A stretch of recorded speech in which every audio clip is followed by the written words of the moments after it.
Homemade cars from the USSR became a cult chapter in automotive history. But when, and how, did this grassroots movement of self-made engineers begin? The stories of the very first DIY builds show us how it all started. You're watching Eastern European Car Industry, the channel where I explore the history of car manufacturing across Eastern Europe. Until 1945, cars were not available for private ownership in the USSR. Even for official use, the selection was minimal. In the passenger segment, factories offered only models like the GAZ M1 and ZIS 101.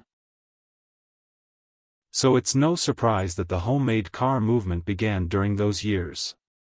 In fact, the government encouraged it. Newspapers praised these skilled workers, portraying them as ideal Soviet citizens, people who toiled at their day jobs and still found time to build with their own hands.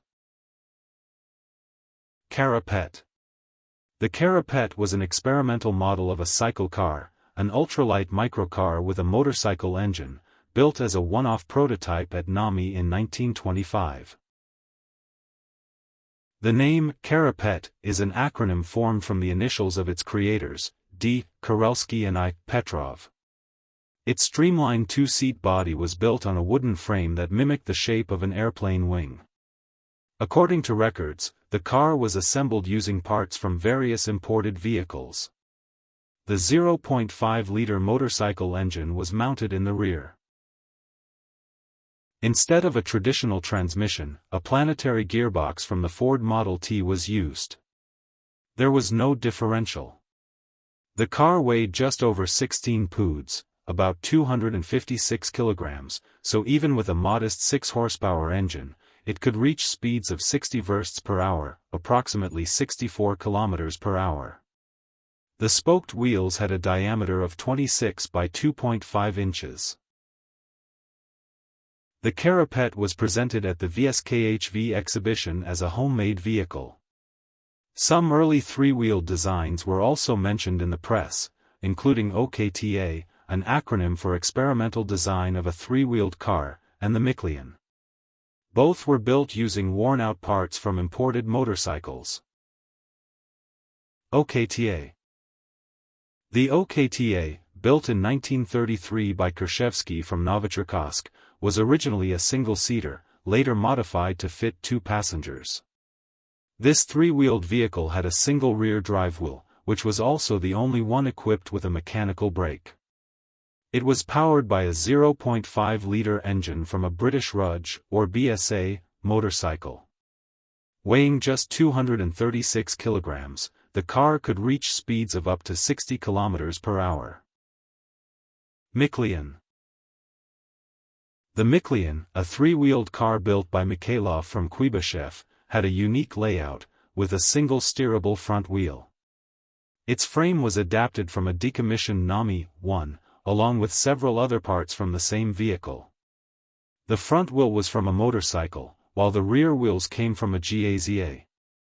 Power came from a 0.7-liter Blackburn motorcycle engine, producing 12 horsepower.